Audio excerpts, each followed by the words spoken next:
everyone, how are you? I'm Jessica. Welcome back. Today we're working on block 34 of the 2023 Scrappy Sampler. Let's get started. I have all my pieces here cut out for block 34. This block uses some triangles and squares and rectangles, but it's really not difficult, so let's go through it step by step. First thing we're going to do is make the center. We have one long rectangle, and then we have two squares of our main color in the center there. And then we're going to have 4 squares of white. It's like a 9 patch in look, but the center is just one long piece instead of 3 separate pieces. So this is the look of it. So let's put this together. I think probably the easiest way to put this together is to make 2 strips of the 3 different patches. So we're just gonna sew 2 different strips, each of 3 squares, and then we will sew them to that center rectangle.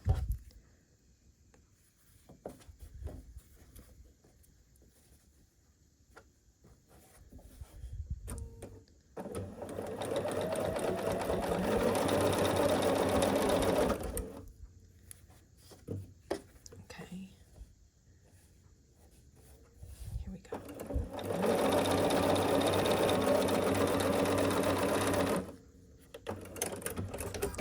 And then we'll cut these apart, and then we'll sew each strip to one side of this long rectangle.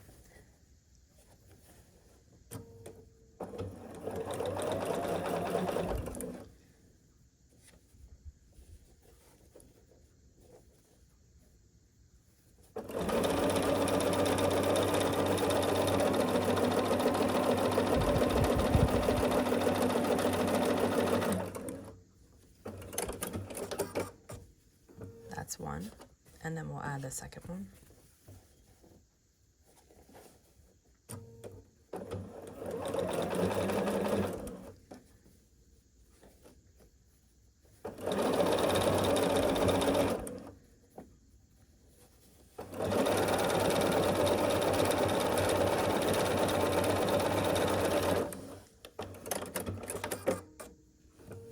Okay, so this is the center of our block here. The next step now is to make the top parts, the side, and the bottom. So this block is actually going to be set on point like this, so it's gonna look like an X instead of a plus. So we need to make this top side, these 2 sides, and this bottom. And these are gonna be triangles, but don't worry, we're gonna work through this. It's really not difficult to work with triangles. You need to be a little bit careful so that you don't stretch them and warp them, but really it's the same as any other kind of piecing. So let's work on the 2 side units first. For the side unit, it's going to be a piece like this. I have a lighter square here with 2 triangles flanking it, and then this long rectangle. And then what we're gonna do is make 2 of these, and they're gonna go onto the side. So let's do that. So first, when I'm matching this up, when I'm matching the squares to the triangles. So triangles are usually gonna have this overhang on each side. It should be 1/4 of an inch. So when I'm matching these up, I'm starting at the corner down here because the square has that too. So that makes it the easiest to match up. If you match up this corner and the sides, everything will be in line just right. And then we're gonna sew down this length here with 1/4 of an inch seam allowance. Okay, and so we open this up, and this is what we're left with. We're gonna do the same thing over here on this side. We're gonna match this corner right here up with the corner on this square, and then sew down this side.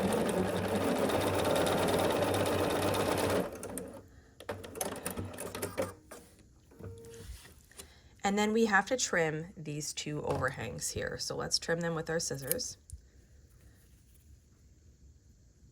Good. Now we're going to sew this piece to this, and the easiest way to do this is to mark the center. So we're gonna fold it so that my blue square is in half, and you can see right in here, I'm just gonna crease this and hold that with my fingers. And then I'm going to do the same thing on my blue rectangle. I'm going to fold it in half. Be as accurate as you can here because you're marking the center, so you want your piece to actually be folded exactly in half if you can manage that. So I'm finger creasing this rectangle and this square. And when we open these up, I'll have a crease mark here and a crease mark here.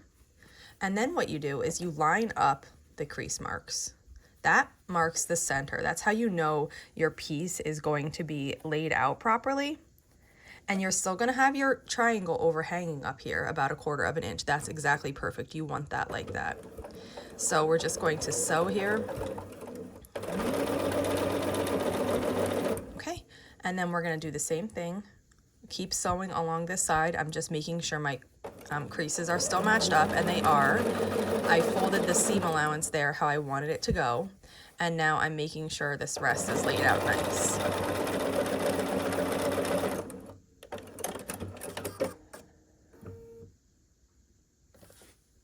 Okay, and this is the piece that we're left with.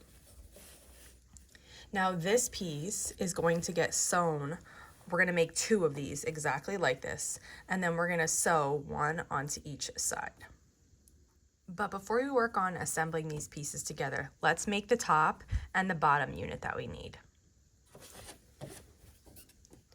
Now the top and the bottom unit are made very similar to the side units. They just have 2 extra triangles. So here we make this the exact same way. This is a small square here with a triangle unit. We matched it up the same way as we did before, where we had, we matched the bottom corner, and then we have a little bit of the triangle sticking up on the top and on the side. That is correct. Then we're going to put another triangle unit right here on this other side. This part of this portion, this portion of the block is the same as the side units. The next part is where we differ. So we made this just like we did before. We're going to trim these 2 overhangs off.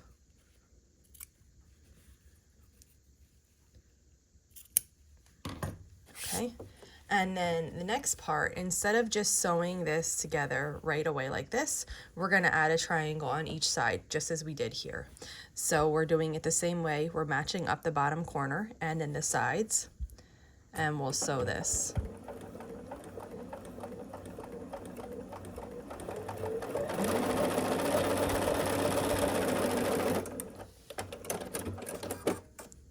And then we're going to turn it around the other way and sew this one here.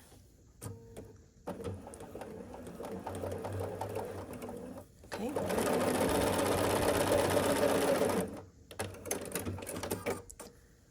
And then we're going to trim these overhangs too. And now putting these 2 together is the same as before. We're going to fold one in half and crease it, and then we're going to do the same thing to this other one. Fold this in half here, there, and we're creasing under here. And we're putting these 2 creases in these pieces so that we can match them up starting at the center so that they're really accurate. All right, that one's creased good, and so is this one.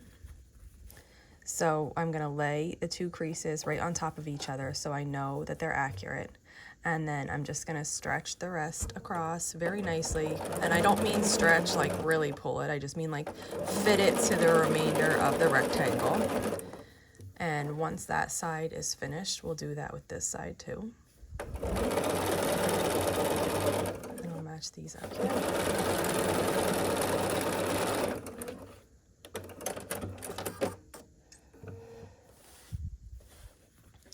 And then this is the unit that we're making for the top and the bottom. So we need to make 2 of these also. So we have all the units made. So this is the top and bottom. We have 2 of those. These are the side units. We have 2 of those. And then we have a center. And then after we assemble that all together, we add the final corners. So we're going to add the 2 sides on first. Now these should be the same length, so there's no reason here to fold at the middle and find the center because they are exactly the same length. There's no overhang, there's no triangles involved here. So you just match the two edges up and then sew down this length.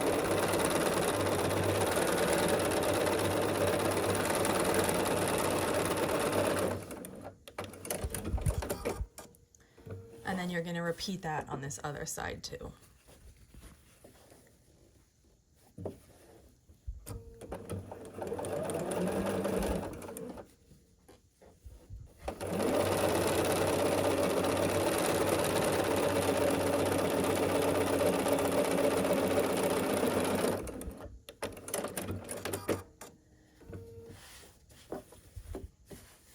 And that's what we have now.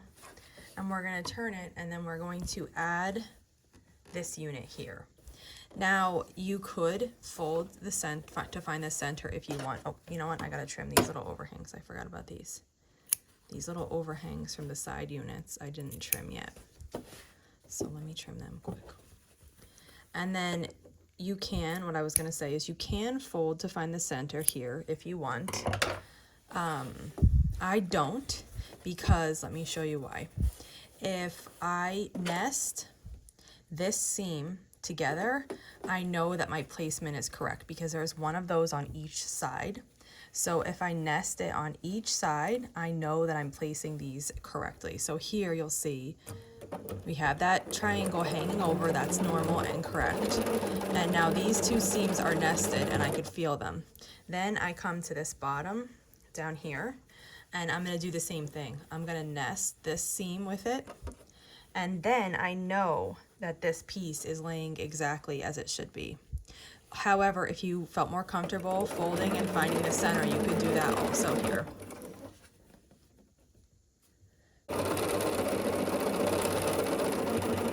Here is where I have that seam nested right here, and that makes me comfortable that the placement is correct. That makes me feel comfortable that my placement is exactly correct. So there's that. And now we have that side put on, and now we just need to add the last side here. Come here. And we're doing exactly the same thing on the other part now, the other side of the block. So I'm matching everything up. I have those seams nesting, so I know the positioning here is correct. And then I'll nest this seam at the bottom here. And we'll just sew.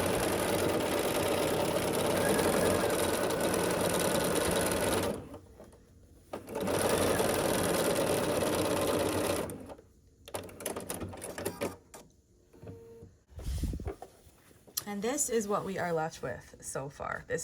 We're so close, we're almost finished. Now we have to add the point because our block is gonna sit like this. So we need to add the corners to every corner here. Now here you could fold to find the center if you want. That's probably the easiest way here. So I'm creasing this triangle. Then I'm gonna pick the block up and I'm going to fold this blue square in half and make a crease here. You could eyeball this as well if you didn't want to crease, but to be exact, you'd want to do the creases. And then I'm laying it on here, matching those two creases up, and we're just sewing across. And that's what it will look like when it's finished. So we need to do that at every corner. I just finished adding the last corner here, and we can go over and press this now. So here is our block. And we're gonna do what we did before. I'm leaving these folded, and I'm gonna flip it over, leaving those folded. And we're gonna work from the back, just pressing all the seams in the direction that we want them to go. I'm starting on the outsides, and then I'll move my way to the center.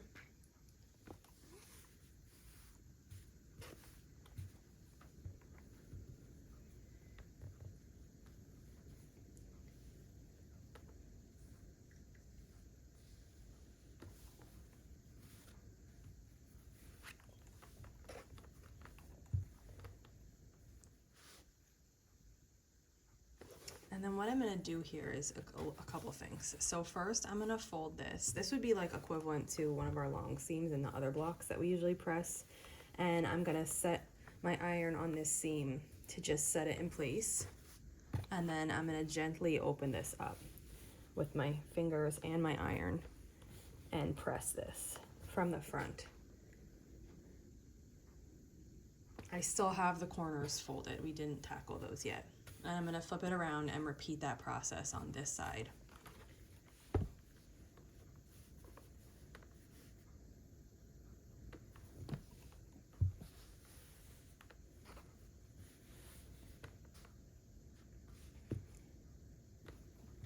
Okay, so everything is pressed except the corners. And then now to press a corner, I'm just gonna set my iron on top of it just to set the seam, and then I'm gonna gently open it up and press it from the front now. And the corners might still flap up a little bit like this, but once you get them sewn into your quilt, they'll obviously lay really flat. And that's just the nature of a really small piece on the corner like this. There's nothing, you're not doing anything wrong. But as long as you press them just to get them like nice and crisp, they will sew in perfectly.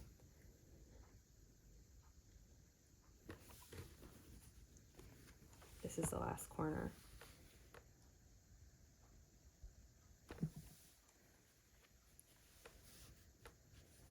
And then now that all the corners are pressed and the whole block is pressed, the last thing we need to do is just trim away all the overhangs. So when you have a block with this with a lot of triangles, you get these little overhangs. If you wanted to put like a 12.5-inch ruler and just trim this with your ruler and your rotary cutter, you can do that. I just prefer to do scissors. So I just come to every little overhang and just trim these away. And the ideal here on this block is that you're gonna have 1/4 inch between this point and the edge of the block, so that when you sew this block into your quilt, your points are gonna be, you know, right at the block next to it. They're gonna be touching it. It doesn't always happen, so if yours isn't exactly like that, that's totally okay, that happens. But that is what you're shooting for here.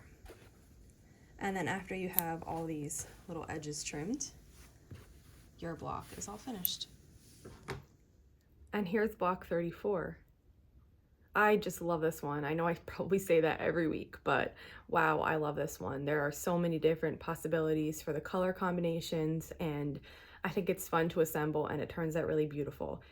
So if you have any questions, leave them in the comments below. And if not, I will see you back here next week for the next 3 blocks. Thanks for following along.